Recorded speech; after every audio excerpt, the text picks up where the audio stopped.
এর মূল কাজটা হচ্ছে রোগ প্রতিরোধ করা এবং গাছের কাণ্ড শক্তিশালী করা,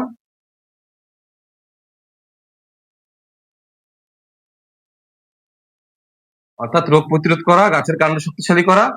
আরেকটি বিষয় হচ্ছে গাছের ফল তৈরিতে সহায়তা। ফল তৈরি বলতে আপনার যে গাছগুলো ফল মাটির উপরে হয় সেগুলো ফল তৈরি করে, আর যেগুলো মাটির নিচে যেগুলোর কন্দ হয় যেমন আলু, রসুন, পেঁয়াজ, এইগুলোর নিচের যে অংশটা সে নিচের অংশটা তৈরি করতে সহযোগিতা করে। অর্থাৎ পাতা থেকে গাছের শক্তিটাকে, যে এনার্জি বা যে কার্বোহাইড্রেটটা গাছ গ্রহণ করে খাদ্য তৈরির মাধ্যমে, সেটিকে নিচে এনে তার এই নিচের কন্দের অংশের পরিমাণটা বাড়ানো, সেটাকে ভারী করা, সেটিকে দেখতে সুন্দর করা, সেটিকে রস সমৃদ্ধ করা, সেটিকে গন্ধযুক্ত করা, এই কাজগুলো পটাশ করে থাকে। আসসালামু আলাইকুম প্রিয় কৃষক এবং কৃষি উদ্যোক্তা বন্ধুরা, আশা করি সবাই ভালো আছেন।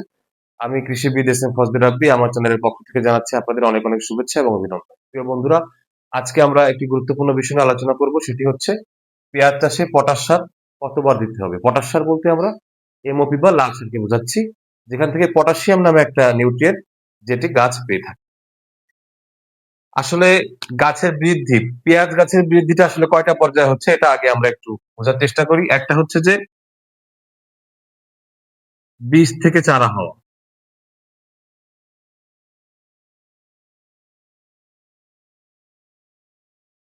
দ্বিতীয়ত চারাটা রোপণ, এরপরে হয় গাছের অঙ্গজ বৃদ্ধি শুরু হয়, অর্থাৎ চারাটা ধীরে ধীরে অনেক বড় হওয়া শুরু হয়। এই অঙ্গজ বৃদ্ধিটা একটা সময় যে তার শাখা প্রশাখা বৃদ্ধি পায়, এর মাধ্যমে অঙ্গজ বৃদ্ধিটা আরো বেশি ব্যাপ্তি লাভ করে। এরপরে যে তার কন্দ গঠন শুরু হয়,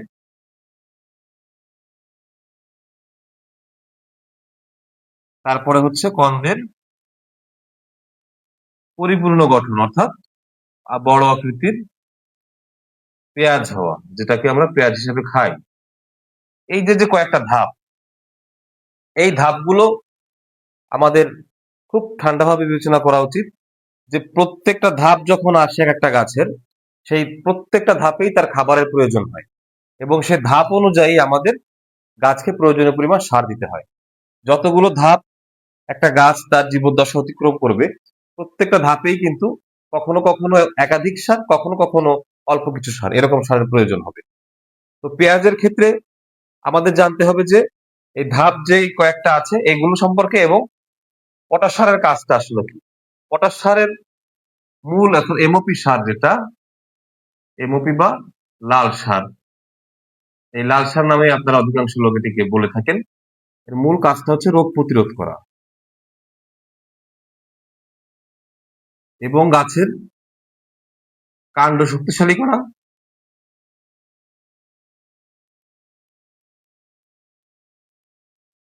অর্থাৎ রোগ প্রতিরোধ করা, গাছের কাণ্ড শক্তিশালী করা।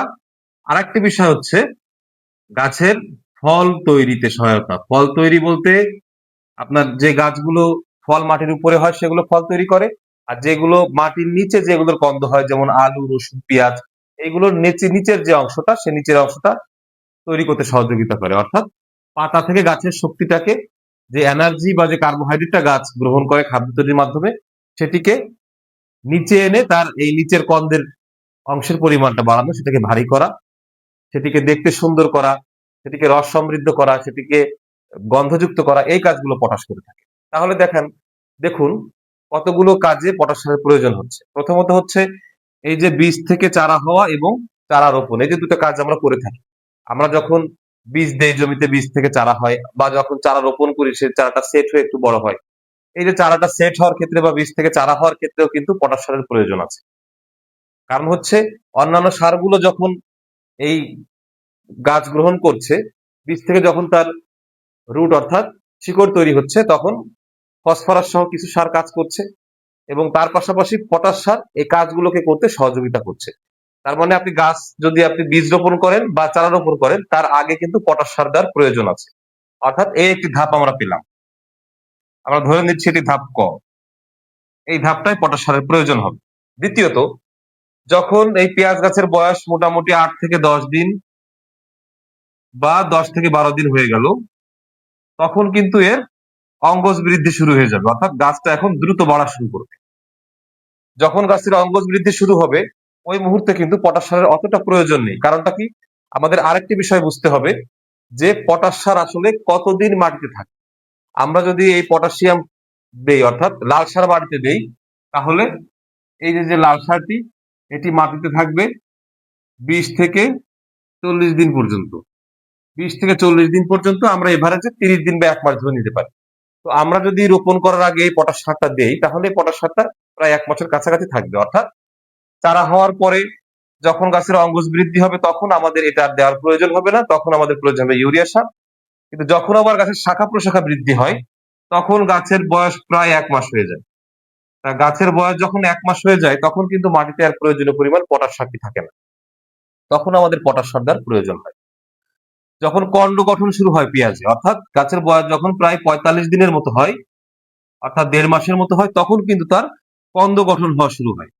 এই কন্দ গঠন শুরু হওয়ার সময়টাও কিন্তু পটাশ সারের ভূমিকা রয়েছে। এখন আমরা যদি 1 মাস পূর্ণ হলে পটাশ সার দেই, মোটামুটি সেই সারের একটা সাপোর্ট আমরা এই কন্দ গঠনের সময় পেয়ে যাব। তারপরে এই সময় কিছু পরিমাণ পটাশ সার দেওয়ার প্রয়োজন পড়ে।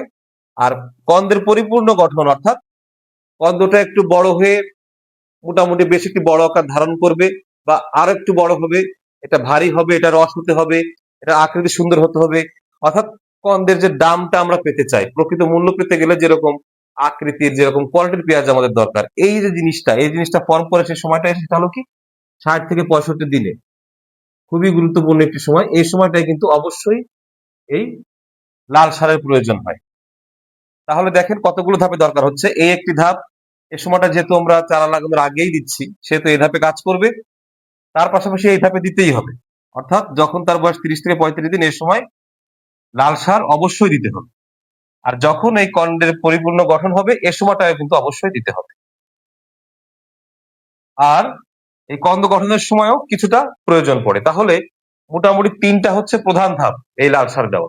এখন এই 3টা ধাপের মধ্যে আমরা তো জমি তৈরির আগেই লাল সার দিয়ে দিচ্ছি, অর্থাৎ আমরা অর্ধেক অংশ, এই অর্ধেক অংশ আমরা জমি তৈরির আগেই দিয়ে দিব। আর যে বাকি অর্ধেক অংশ থাকবে, সেই বাকি অর্ধেক অংশকেও আমরা 2 ভাগে ভাগ করে এই গাছের অঙ্গজ বৃদ্ধি পর্যায়ে আর এই কন্দের পরিপূর্ণ গঠন, এই 2বারে আমরা দিয়ে দিব। আর এই যে কন্দ গঠনের সময়টা 40 থেকে 45 দিন, এই সময়টায় আমরা কিছু পটাশ সার, অর্থাৎ লাল সার আমরা স্প্রে করে দিতে পারি। সেক্ষেত্রে আমরা যে সাধারণ সারটা মাটিতে ছিটিয়ে দিই, সেটা না দিয়ে আমরা কুইক পটাশটা ব্যবহার করতে পারি প্রতি লিটার পানিতে 5 গ্রাম পরিমাণে। সেক্ষেত্রে এই চাহিদাটা পূর্ণ হয়ে যাবে। আর এই সারটা দেওয়ার নিয়ম হচ্ছে সেচের মাধ্যমে, আমরা সেচের মাধ্যমে সার দিব। যদি কোনো কারণে সেচ দিতে সমস্যা হয়, তাহলে সেই ক্ষেত্রে আমরা স্প্রে করে দিব। কিন্তু যে সময় সারটা বেশি পরিমাণ দিতে হয়, সে সময় অবশ্যই আমরা সেচের মাধ্যমে সার দিতে হবে। আর যে সময়টা একটু কম হলে হয়, যেমন এই যে কন্দ গঠনের সময়টা, এই সময়টা আমরা স্প্রে করে দিতে পারি। বা এই 60-65 দিন পার হয়ে যাওয়ার পরেও যদি আমরা এই পেঁয়াজকে বেশি দিন রাখতে চাই, যারা আমরা পেঁয়াজের বীজ তৈরি করে তাদের বেশি দিন রাখতে হয়, সেক্ষেত্রেও আমরা, যেহেতু যখন এই যে 2 মাস পূর্ণ হয়ে যাবে, তখনও আবার পটাশ সারের ঘাটতি পড়বে, বা আরো কিছুদিন গেলে ঘাটতি পড়বে, তখন এই ঘাটতি পূরণের জন্য আমরা পরবর্তী সময়ে এসে আমরা এই স্প্রে করে আমরা কুইক পটাশ যেই সারটি আছে সেটা আমরা দিতে পারি। প্রিয় বন্ধুরা, আমি আশা করি আপনারা তো বুঝতে পেরেছেন এখন কতটুকু পরিমাণ পটাশ সার আমরা দিব জমিতে। এটা এভারেজে ধরা যায় হয়তো 1 কেজি করে লাগে প্রতি আম, মানে শতক জমিতে, একটা এভারেজ এরকম করে লাগে। কিন্তু এটা আসলে সঠিকভাবে বলা খুব কঠিন। কোনো কোনো জমিতে বিঘা প্রতি লাগে 20 থেকে 25 কেজি, কোনো কোনো জমিতে আরো বেশি লাগে, আরো বেশি লাগে, এরকম বিভিন্ন জমিতে। এর কারণটা হচ্ছে কি, জমির কন্ডিশনের উপর নির্ভর করে। মাটির ক্ষেত্রে বা জমির ক্ষেত্রে খুব গুরুত্বপূর্ণ কয়েকটি বিষয় হচ্ছে, পিএইচ একটি গুরুত্বপূর্ণ বিষয়, ইসি একটি গুরুত্বপূর্ণ বিষয়, এবং সিএসি একটি গুরুত্বপূর্ণ বিষয়। এই যে 3টা বিষয়, এই 3টা বিষয় সম্পর্কে আসলে আমাদের পুরোপুরি জানতে হবে যে এই 3টা বিষয় আমাদের জমিতে ঠিক আছে কিনা।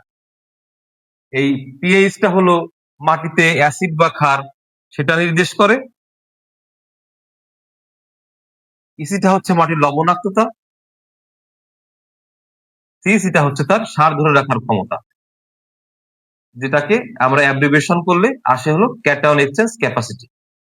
এখন এই সার ধরে রাখার ক্ষমতা আসলে কি জিনিস, এটা কি জিনিস, এটা কি জিনিস, এই পুরো বিষয়গুলোকে বোঝা তার পাশাপাশি এই জিনিসগুলো ঠিক না থাকলে যেটা ঠিক থাকবে না সেটা হচ্ছে কি, যে জমিতে প্রয়োজনীয় পরিমাণ উপকারী বিভিন্ন প্রকার ছত্রাক এবং ব্যাকটেরিয়া গুলো আছে কিনা।